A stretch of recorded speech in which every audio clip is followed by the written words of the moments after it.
At narito na naman ang mainit na balita mula sa mundo ng politika, isang nakakagulat na balitang yumanig sa buong bansa ngayong araw. Ayon sa mga ulat, inatake sa puso si President Kuting ng Norte Jr. matapos umanong arestuhin ng kanyang asawa. Si First Lady Lizata Nasmags kaugnay ng umano'y pagkakasangkot nito sa iligal na pulburon. Bagamat wala pang kumpirmasyon mula sa Malacanang, kumakalat na ang mga larawan at videos ng umano'y pag-aresto na agad namang ikinabigla ng publiko. Ayon sa mga saksi, agad isinugod sa ospital si PBBM matapos siyang atakihin habang nasa isang pulong. Hindi pa malinaw kung ano ang kondisyon ng Pangulo sa ngayon, ngunit patuloy na minomonitor ang kanyang kalagayan. Samantala, iniimbestigahan na rin ang mga aligasyon laban kay Ginang Marcos na maring itinanggi ng kampo ng palasyo. Samantala, hindi naman napigilan ng ilan ng taong bayan ang maglabas ng kanilang saloobin. Sa social media, marami ang nagkomento ng buti nga at iba pang umaanuyang pahayag laban sa unang ginang at sa kasalukuyang administrasyon. Anila, ito na raw ang karma para sa umunoy mga katiwalian at pang-aabuso ng kapangyarihan. May ilan ding nananawagan ng patas na imbestigasyon at hustisya. Sa kabila ng sigalot, nananawagan ng mga eksperto at opisyal ng gobyerno sa publiko na maging mahinahon at hintayin ang opisyal na pahayag mula sa mga kinauukulan. Asahan po ninyo na tututukan ng aming himpilan ng mga susunod pang kaganapan. At yan nga ang mabalitang ating pagkakatutukan, at kung bago ka pa lamang sa aking channel ay huwag kakalimutang mag-like, share and subscribe para updated ka sa aming mga bagong balita dito sa Tatak Pinas.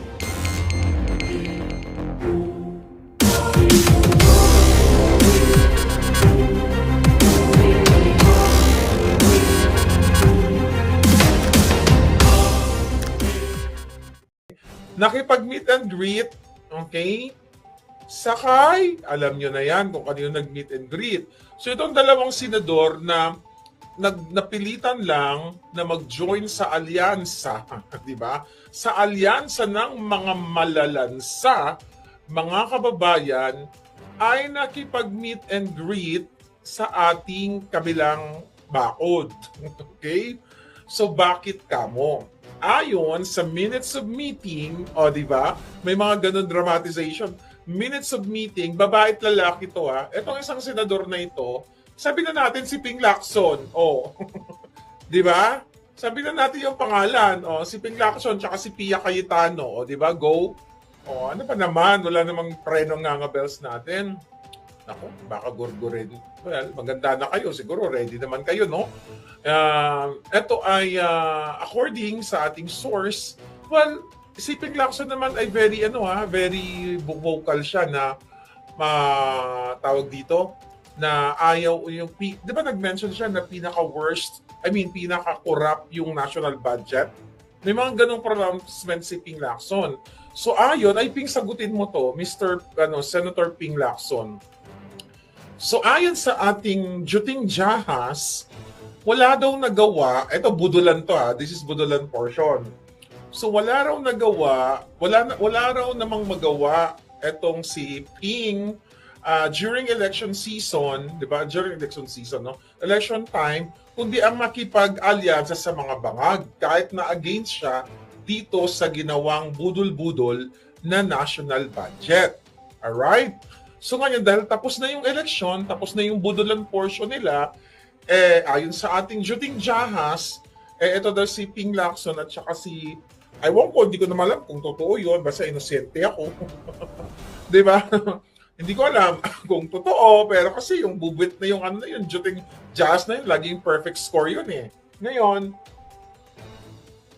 ay parang ang dating nagkaroon ng salaysay na kesyo. Wala sila parang umamin na wala silang choice kundi gamitin yung alyansa ng mga bangag. So kaya sila pumasok dun sa alyansa na yon. So nanalo naman yung dalawa. So kaya nga kung ito ay may katotohanan ayon sa ating puting ahas, di add points, pogi points na naman sa ating prinsesa ng Kalawakan, di ba? Di ba? Talagang good points ito. So ngayon ang tanong ko, kumusta naman ang alyansa ng mga bangag? Di ba? Total, punot dulo kayo ng budulan, di nabudol din kayo ngayon kung yun ay may katotohanan. Kaya naman, di ba? Kung paano nagkukonek-konek ang pagwatak-watak ng mga bangag. Recently, I think article kaya kulitin nyo nga si Pia Cayetano. Alam mo, in fairness sa dalawang yan, hindi ko naman na-boljak yung mga yan. Di ba kasi si Ping Lacson, dun sa smuggling, di ba? Oy, Ping! Manong Ping! Okay, may Uncle Ping ako dati, di ba? Wala na lang siya sa Uncle Ping. Oy, Uncle Ping, bakit hindi mo naman ituloy ngayon? Si Ping Lacson ang nag-privilege speech diyan sa smuggling na kinasasangkutan ng mga BFF ni Lisa Tanas. Sila Michael Ma. Diba? Lahat ng binanggit ni Ping Lacson, kaya naman siguro si Ping, kung totoo to siguro sabi ni Ping Lacson, budulin ko nga muna to mga ito. Diba? Bubudulin ko muna to mga ito para naman mabalikan ko to. But anyway, mga kababayan, tignan nyo yung paano nagkawatak-watak. Recently, nagkaroon sila ng victory party, di ba? Nagkaroon sila ng Thanksgiving chuchu sa kanilang mga kandidatong nanalo. Ang article ng bilyonaryo, di ba? Na-meet ko yung kanilang correspondent na yan, si, who's that? Yung magandang kalimutan ko tayo pangalan. May memory gap na tayo. Si attorney, who's that? Yung magandang ng bilyonaryo? Dating SMNI. Na-meet ko yun Sana magmamargarita kami kaya lang hindi lang natuloy dun sa The Hague. Si Attorney Karen Jimeno, ayan. Dami ko kasing nakilala dun kaya hindi ko maisip. So Attorney Karen Jimeno. Attorney Karen, baka naman pwede ka mag-chismak dito. But she seems so nice person nung na-meet ko siya. Ako naman lahat naman nice sa akin Wag lang tayong atakihin, wag lang tayo budulin. So ganun pa man, nakita ninyo ang bilyonaryo, may article sila na doon sa kanilang victory party ay ang dumalo lamang si Lito Lapid at yung mga iba-iba pa. Pero yung mga key personalities sila like si Pacquiao o even yung iba nila, basta according to that report, si Leon Guerrero lang ang nandoon. So mga kababayan, ano ang sinisimbolo ng mga eksenang ganire? Di ba? Ano ang sinisimbolo niyan? Recently, maliban pa dyan na hindi sinapot ang kanyang party-party, wala nang si Dudong Manny, kasi mag-focus na lang si Dudong Manny, mag-suntok na lang pa si Dudong. Nagbugbog ka naman Dudong. Pera-pera man yan, Dong. Baka naman, di ba? Ang pabugbog na lang si Manny. Kasi kung ako sa'yo, yung mga pera-pera mo, hindi mo na lang yan ginastos Dapat nag-ano na lang yan Naggastos mo lang yan sa taong bayan. Raven May, very polite si Karen. Yes, I like her actually. Even si si Maris Umali, love ko yung dalawang yan. Di ba?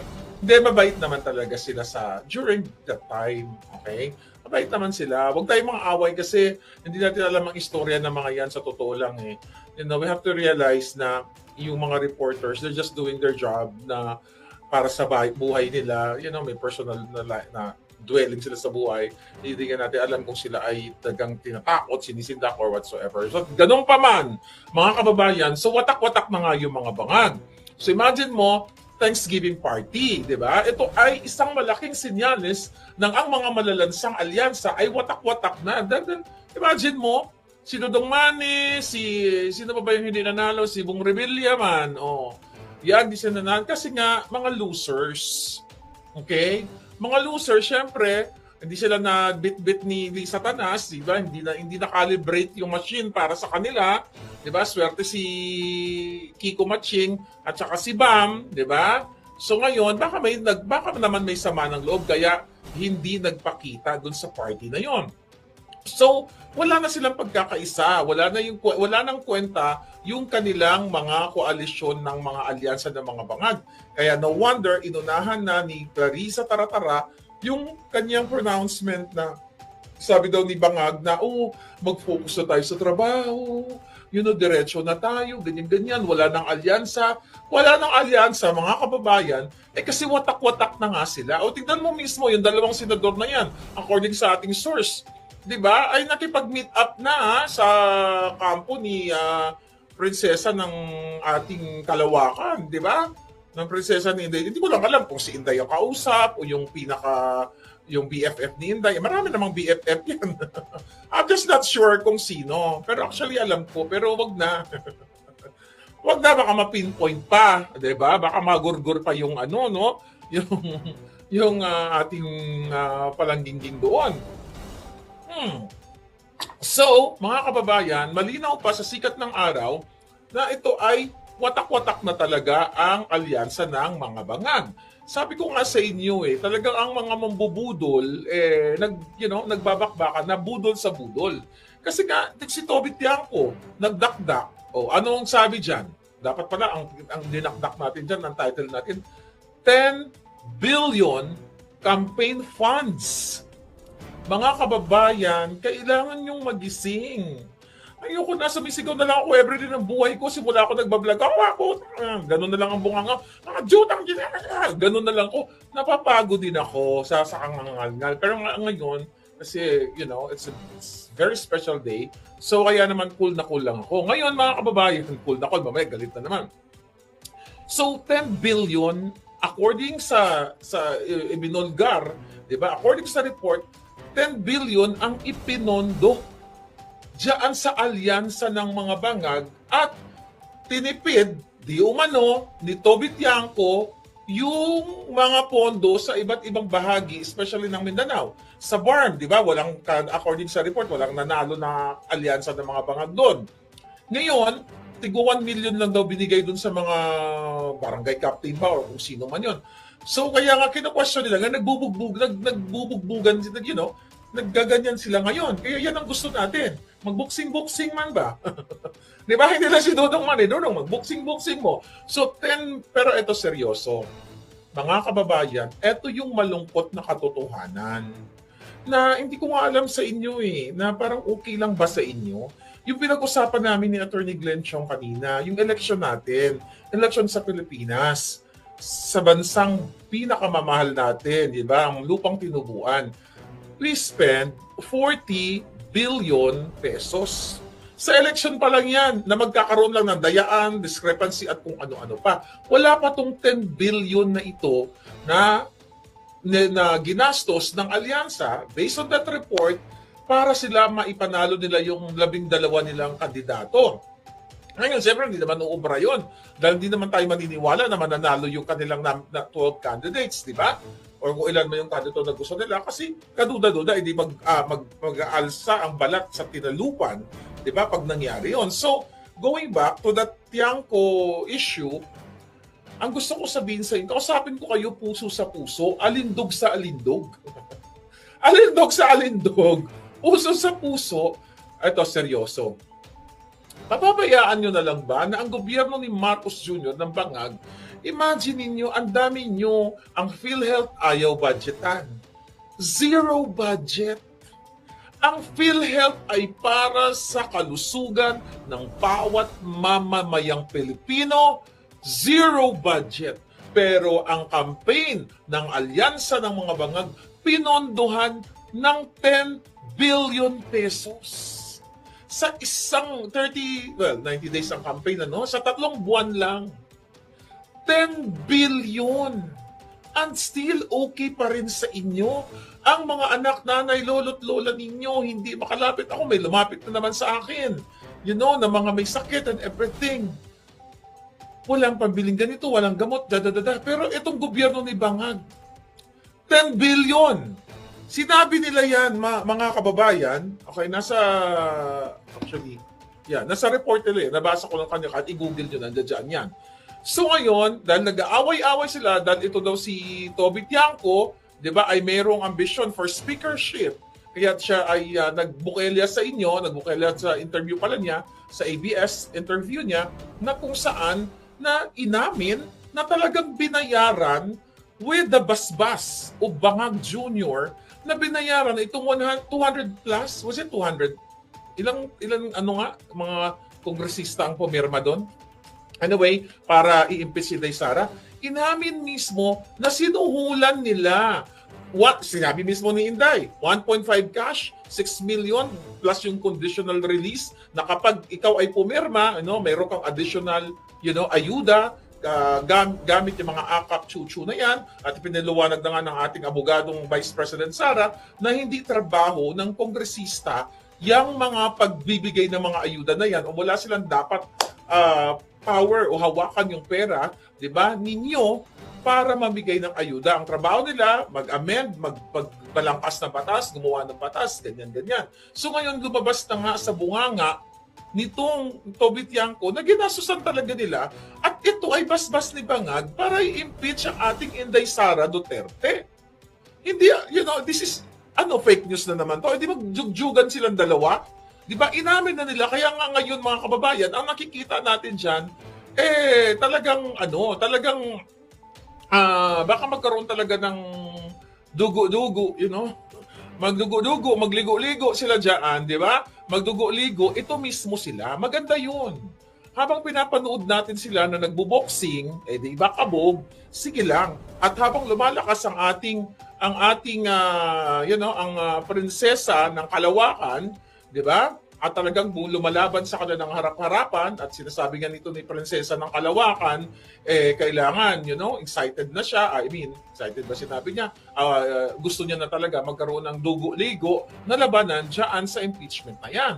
At with that, mailabas na kung ano man yung ebidensya niya. Hindi mo alam, baka biglang magulat na lang tayo. Meron palang touchscreen na, invisible na. Ito yung mga chika boom. May dala pala si Inday na napakalaking touchscreen na, press the button. Gaganon, pipindutin mo na lang yung button, nandoon na lahat ng ebidensya. Kaya ngayon, naaalarma sila. Kaya, mga kababayan, makikita mo na lahat sila, actually, itong mga alyansa ng mga bangag, na yung mga akala nila magkakampi sila, nakikita mo na wala silang loyalty sa isa't isa. Bakit naman sila magkaroon ng loyalty? Mismo yung Bangag Jr. walang loyalty sa kaibigan niya na si Inday Sara na kung saan ang nagpanalo sa reason kung bakit siya nanalo at wala siyang loyalty sa taong bayan. May loyalty ba si Bangag? Sige nga.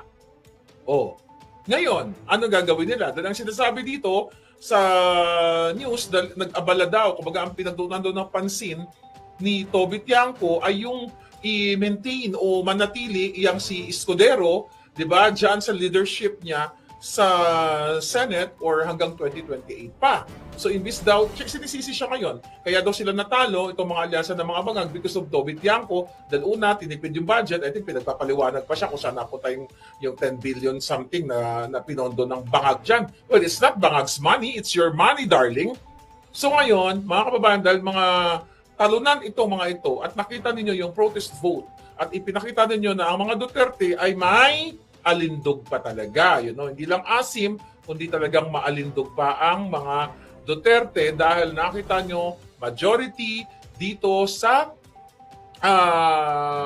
sa mga OFW ay talagang alam nyo, kayo mga palangga ko mga OFW, kayo talaga kayo ay mga modelo. Okay, modelo ng pagiging Gabriela silang. Gusto nyo makita? Okay, tignan natin kung bakit kayo modelo. Dahil dyan sa pinag-uusapan natin, okay, may mga bangag ba ngayon? Okay? Sabi ni Raven May, sayang yung taxpayer. Okay. Dahil kayong mga palangging-ging na OFW, I'll see you guys. Hope to see you very soon. Makapag-ikot-ikot man lang tayo. Ipinakita nyo yung protest vote. Ipinanalo nyo ang Duterte 10 sa majority mga bansa, Japan, Hong Kong, Saudi ba? Hindi ko alam na kita yung iba. Pero majority, mga kababayan, nakita ngayon ng alyansa ng mga bangag na wala na talaga silang spark, wala na talagang tiwala ang taong bayan sa kanila. Now, dahil ang mga Duterte ngayon, sabi ko nga sa inyo, isang kalahating taon na lang, maghahanda na naman tayo sa susunod na naman na eleksyon. Kaya nga sabi ko, kung hindi natin lalabanan, itong pandaraya nila, dadayain nila si Inday Sara. Ito nga, galing to. Nag-meeting sila kanina. Anong na ngayon dyan? 90 na. Pakita natin sa inyo at i-analyze natin to. Okay, mga hitad. Are you ready, mga OFW ko palangging? Ayan, hindi pa to nakalabas siguro. Ano yan na naman ang pinakita ni Madam? Okay, ni Madam Marley Canyo. Madam. Okay, ngayon, pakita ko sa inyo yan. Yang papeles na yan, invitation, serbisyo, karaban, chuchu-chuchu. Okay? Nakita nyo, ito ay bagong what? Bagong dramatization 101. Ito ng, ang kanilang OFW, serbisyo karaban, caravan ng bagong bayani ng mundo. Ayan, binokelya na natin sa inyo. Basahin ko. Sabi dito, ayan na, logo ng Department of Migrant Workers, DMWD. Ayan, Arnel Ignacio, baka gusto mo magsalita. Okay, bokelya mo na ang nalalaman mo kasi tinutugis ka nila ngayon. Sabi dito, we think, we think PRC's active participation in the interagency meetings of the Bagong Bayani ng Mundo. Bagong Bayani daw kayo mga itad. OFW Servisyo Caravan. This whole government one-stop shop event aims to bring closer visit social protection services and programs to our overseas Filipino workers. May 15 ang date niya na, May 15. Following the agreements reached during a series of meetings, ang gulat na naman siguro sila, ba't napunta na naman ito kay Inday Marlicanyo. With the partner agencies, we are pleased to inform you of the following schedules of the Servisyo Caravan for your reference. Mga taga-Hong Kong, June 8, andyan daw si Bangag. Okay, kung walang changes Qatar, June 20, Dubai, June 22, Saudi Al-Kubar, Saudi Arabia, 26-27, Riyadh, June 29-30, Jeddah, July 3 and 4, Japan, yan, July 20, Roma, Italia, October 12. Basahin nyo yung nakasulat, Meet and Greet of Filipino Community, Philcom with President Ferdinand Bangag Jr. on July 23. 23 daw siya. 23 si Bangag, July 23, 2025. In this regard, may we invite you to take part in these important events as we collectively work to support and uplift our bagong bayani ng mundo. Huwag natin basahin yung huli. Kadyutahan lang yan. Okay, now, ano ibig sabihin yan? Sige nga, kayo nga magpaliwanag. Okay? Bago ako magpaliwanag, okay, huwag niyong siputin. Sabi ni Victoria. Okay, ano ang paliwanag yan ng ating puting ahas na nasa loob mismo ng meeting? Huwag niyong gurgurin. Sa bagay, yung puting ahas natin, invisible yun eh. So mag-around the world na naman si Bangag. Okay, di ba? Tama, mag-around the world na naman siya, mga kababayan. So ano ang inyong pakiramdam dyan? So mag-around the world si Bangag Jr., at ngayon ay pupuntahan, iikot, di ba? Nakita nyo. Pero ayon sa ating mga palangga, okay? Ito ay inuumpisahan na nila. That's for 2028. Okay? Gagamitin ang ahensya ng gobyerno, ang DMWD, para kunyari makikipagkita sa inyo, pero kumukuha ngayon pa lang ng suporta kasi nga sukang-suka na kayo sa alyansa ng mga bangag. Meet and greet with Filipino community, chuchu-chucho. Yan po ay isang katanungan sa inyo ngayon na OFW na sinasabi yan, yung Servisyo Caravan, chuchu-chucho na yan, bagong bayani ng mundo, mga kababayan, ito ay what? Ang Servisyo Caravan na ito, yan ay pagpapanggap lamang. Politika yan, optics yan ng mga bangag. Di ba? Yan ay talagang bubudulin na naman kayo sa darating na 2028 kasi narinig ni Bangag na si Inday Sara nagsabi na, di ba? Remember Inday Sara nagsalita na pupunta siya, I don't know kung patutuloy siya, pupunta siya ng Dahig, babalik siya, mag-celebrate siya ng birthday niya. Tapos may mga nilatag din si Inday Sara na mga schedule by June, na ganito ako, nasa ganyan ako na, you know, alam niyo yan, di ba? May ganyan. So ngayon, napag-alaman ko yung nasa loob mismo ng meeting ayan nasabihin na naman ng mga bangag, fake news na naman yan. Tignan natin. Alam nyo, lahat ng mga official document na nilalabas natin dito, sinasabi nila ay fake news. Kasi pag nasukol na sila, fake news. Ngayon, ito ang gusto kong sabihin sa inyo. Political optics. Mga optic yan. Mga drama-rama yan ng mga yan. Pakitang gilas, kunyari, concern sila sa mga OFW. Ngayon, titignan natin. Number 1. Pera ng bayan ang gagastusin ni Marcos Jr. Pupunta siya dyan, I don't think na pupuntahan niya lahat ng event na yan.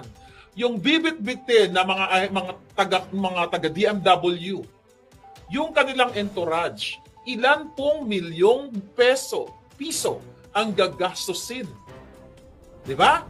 Dahil sa kanilang optics, okay?